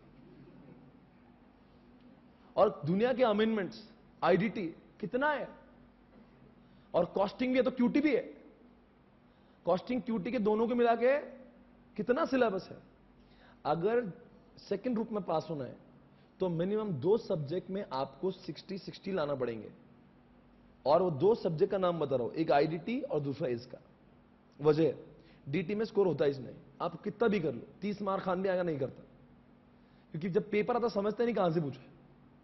और कॉस्टिंग क्यूटी का दर्द क्या, कॉस्टिंग क्यूटी क्लास में सब समझता है, एग्जामिनेशन में पेपर मैगजीन जैसा मिलता है इतना बड़ा, उसको सिर्फ पढ़ना नहीं है, पढ़ना है, फिर आत्मसात करके समझना है, फिर सॉल्व करने तक आपका जब 3 घंटा खत्म होता है तो आपको लगता है 70 ही मार्क का सॉल्व हुआ, how can you score high. आप, मैं बोल रहा हूं इसलिए मेरे सब्जेक्ट की तारीफ नहीं कर रहा, आपको नहीं करना मत करो, बट डू नॉट थिंक अगर क्लास ज्वाइन कर रहे हो तो इसको 40 नंबर के लिए सोच रहे हो तो फिर आप ग्रुप 2 में फेल ही होना। अगर आपको 60 आ गए इसका में और आप बाकी तीनों में से किसी में 60 आ गए तो समझ जाना सेकंड ग्रुप पास होने के चांसेस बढ़ गए। Do not think subject as a individual point of view. आज किसी ने इन्फोटेक में स्कोर किया था 60-70, किसने स्कोर किया था, कितना स्कोर किया था आपने? 69 इधर, इधर 62, इधर 61, कहां पे क्या था आईटी आपने? मेरे पास, थैंक यू यार, थैंक यू वेरी मच। कितना? 63। आप बताओ सेकंड ग्रुप का स्कोर में हाइप मिला था कि नहीं इसकी वजह से? और कुछ लोग हैं जो आईटी की वजह से पास हुए थे, मतलब आईटी की वजह से पास हो गए। कितना स्कोर आया था आपका इधर? मतलब 150 डॉट और 56 आईटी में। खुश नसीब होते हैं ऐसे लोग। वही समा बनता है भारत भर में 300-400 एग्जामिशन तो हर अटेम्प्ट में ऐसे आते हैं, पूरा भारत लेक्चर देखता है, अटेम्प्ट में आएंगे स्कोर, पर आप देखना उन स्कोर में क्या होता है, वो क्या होता है, जब बच्चा रिप्लाई करता है वो ये नहीं बोलता सर 70 आए 60 आए, वो बोलता है सर ग्रुप 2 निकला मैं तुम्हारी वजह से, क्योंकि स्कोर ही नहीं बनता भाई। डीटी में, कॉस्टिंग क्यूटी में ज्यादा एक्सपेक्ट करोगे तो निराशा बहुत होगी, और आईडीटी में इसका में स्कोर करने के लिए टारगेट ही बनाओ।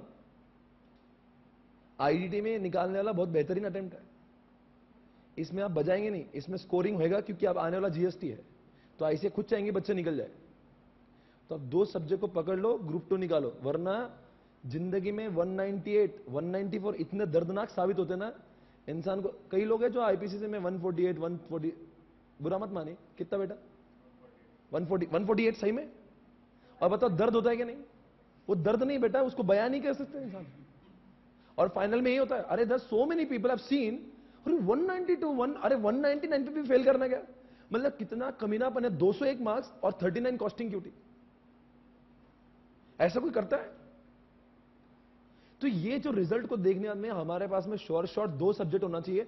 आप कंपैरिजन कर लिए कौन से सब्जेक्ट में मेहनत कम है। मुझे लगता है अगर मैं स्टूडेंट हूं, साला इतने से किताब में अगर साला ये तो क्यूटी, कॉस्टिंग और डीटी के इतने मॉड्यूल होंगे, परवड़ता है?